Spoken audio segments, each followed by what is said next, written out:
Hi, welcome to The Bridge. Today I'd like to share with you an idea that I came up with in the last few weeks called the Canadian Energy Strategy. Now, what is this energy strategy all about?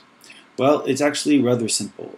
I was thinking that in order to ensure the perenniality of Canada's energy sector, it would be better for the 10 Canadian provinces to come together and to map out Canada's energy future, and thus creating the Canadian Energy Strategy.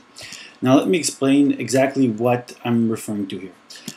It's actually a three-step program which would involve, like I said, all 10 provinces. And the first part of the program would be the mapping out of Canada's energy potential and also the estimation of Canada's energy needs for the future.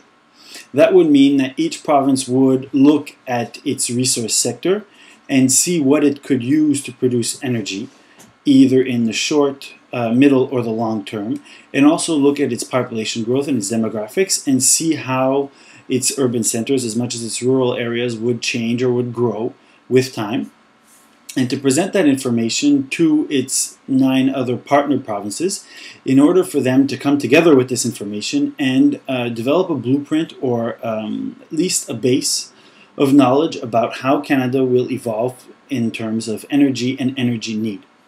Now, the second step of the program would be to build a pan-Canadian power grid. Now, this is important because it's much like the Grand Trunk Railroad that we built back in the 1840s to the 1860s, which this country was built around.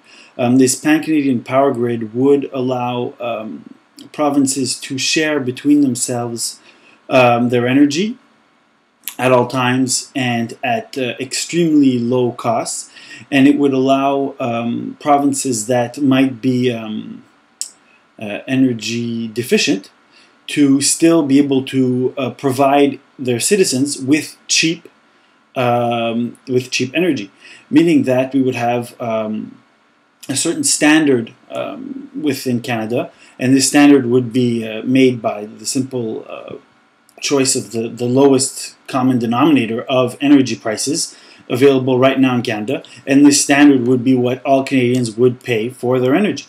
And this would be through this Canadian power grid, which in and of itself would be a very large infrastructure project which would provide a lot of jobs.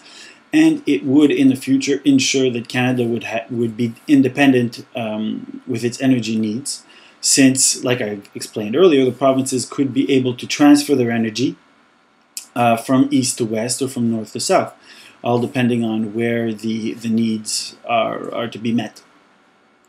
The third part would be the phasing out of fossil fuels and simply the development, or if you'll excuse me, the turning on of renewable green energy, like hydro, wind, solar, tidal. We also have geothermal, biomass. There are actually quite a few types of renewable green energy that we can find, and that our ginormous continent-sized country allows us to have access to. After all, we could use the tidal on both coasts. The wind could be very useful in the prairies. I hear that out in Alberta it gets very windy, certainly in winter. But so you've got the nice wind there. You've got wind and solar in Quebec and Ontario already being set up. The tidal is already introduced in the maritime provinces.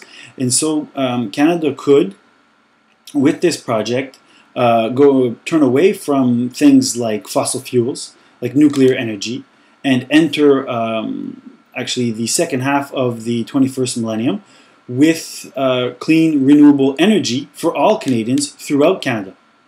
Now, obviously, this would be a rather important economic commitment for each and every province, but at the same time, there would be a very, very big return, since not only would the environment of all of Canada be protected, but all citizens of Canada would actually be saving with cheaper, reliable energy produced in Canada and supplied by all Canadian provinces to any other Canadian province. Now, that's the idea, and I'd like to get your opinion on it. because, well, that's the whole point of the bridge. We're here to discuss. So why don't you let me know what you think? Thank you very much.